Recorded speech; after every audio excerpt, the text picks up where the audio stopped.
नमस्ते दोस्त, कैसे हो आप सब। आज ना स्पेशल डे है क्योंकि आज मेरी मम्मी पापा का एनिवर्सरी है। तो मैं अपने पापा के साथ जा रही हूँ मेरी मम्मी के लिए सरप्राइज गिफ्ट लेने। पर मेरी मम्मी को इस बात का पता नहीं चलना चाहिए। उसके लिए हम दोनों बहाना करके मार्केट की ओर निकल जाते हैं। बहाना कुछ ऐसा होता है कि मैं बोलती हूँ मम्मा मेरे को कॉलेज के काम से कॉलेज जाना है, तो मेरे पापा निकल जाते हैं मार्केट की ओर बहाना करके। फिर हम लोग मार्केट पहुँच जाते हैं और मार्केट पहुँचते ही पहले हम लोग साड़ी की दुकान पे जाते हैं। मैं और पापा डिसाइड करते हैं कि मम्मी के लिए एक सुंदर सा साड़ी लिया जाए। तो बस हमने एक एक करके साड़ी निकलवाया और मैंने मम्मी को पहला फुसला करके पहले ही साड़ी का कलर पूछ ली थी। तो बस हमने उसी कलर का साड़ी निकलवाया और हमें ये साड़ी बहुत अच्छे लग रहे थे। तो इनमें से 2 साड़ी मैंने साइड करवाया और निकल गए दूसरे मार्केट की ओर। हम लोग पहुंच गए वी मार्ट और हमें वैसा साड़ी यहाँ नहीं मिला जैसा हम सोच रहे थे।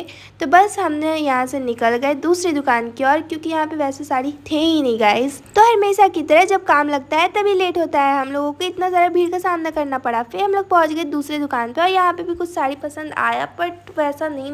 तो हम लोग वहाँ से दूसरी दुकान की ओर निकल गए और यहाँ पे तो एक भी साड़ी पसंद नहीं आया गाइस। फिर हम लोग वापस से उसी दुकान की ओर निकल गए जहाँ हम लोग सबसे पहले गए थे। और नहीं तो क्या, तभी बारिश स्टार्ट हो गई। तो हम लोग एक दुकान पे रुक गए बारिश से बचने के लिए। तभी मेरा नजर पड़ता है इसमें। तो मैंने पापा से बोल के खरीदवाया और मजे लेके खाया।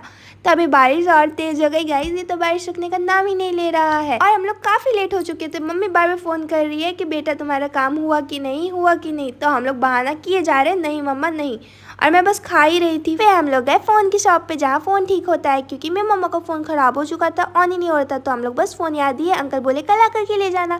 फिर वहाँ से निकल के और हम लोग चले गए वही साड़ी की दुकान पे जहाँ हम लोग पहले गए। फिर वहाँ पहुँचने के बाद मैंने उन दीदी को कहा कि जो 2 साड़ी मैंने साइड करवाया था वो 2 साड़ी दे दीजिए। उनमें से एक साड़ी का हम लोगों ने बिलिंग कराया और वहाँ से निकल गए। अरे हाँ, अभी तो हम लोगों को केक भी लेना है। तो फिर यहाँ से निकलने के बाद मैं और पापा चले गए केक की शॉप पे। यहाँ आने के बाद यहाँ पे बहुत सारी केक देख करके तो मेरा दिमाग ही घूम गया कि कौन सा लूँ। और यहाँ तो बहुत सारे मिठाई भी थे पर मिठाई का काम नहीं था हमें। तो मैंने इसमें से एक केक चूज़ किया और ये कैंडी लेकर के बस बिलिंग करा करके वहाँ से निकल गए। तो गाइस जी फाइनली हम घर पहुँच गए हैं और सामने मेरे दादाजी आए थे और उनके लिए मेरी मम्मी ने बनाया फटाफट से गरम गरम पकौड़े क्योंकि मेरे दादू को बेसन के पकौड़े बहुत पसंद है। तो बस मैं भी चख रही थी कि पकौड़े बना कैसा है। तो बहुत ही टेस्टी था गाइस, काफ़ी अच्छा था। तो मैंने ये खाया। उसके बाद बारी आया केक कटिंग का। तो मेरे मम्मी पापा तैयार हो गए थे केक काटने के लिए। मेरा गिफ्ट और मेरे पापा का गिफ्ट यही रखा हुआ था जो मैंने और मेरे पापा ने मम्मी के लिए लिया था। तो गाइस आप भी सोच रहे हो कि पापा के लिए क्या कोई गिफ्ट नहीं है। गिफ्ट तो है गाइस पर वो ऑर्डर किया हुआ है और वो अभी तक पहुंचा नहीं है यहाँ पे।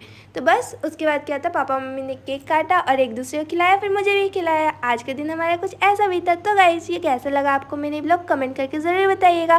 बाय बाय, मिलते हैं दूसरी वीडियो में। टाटा।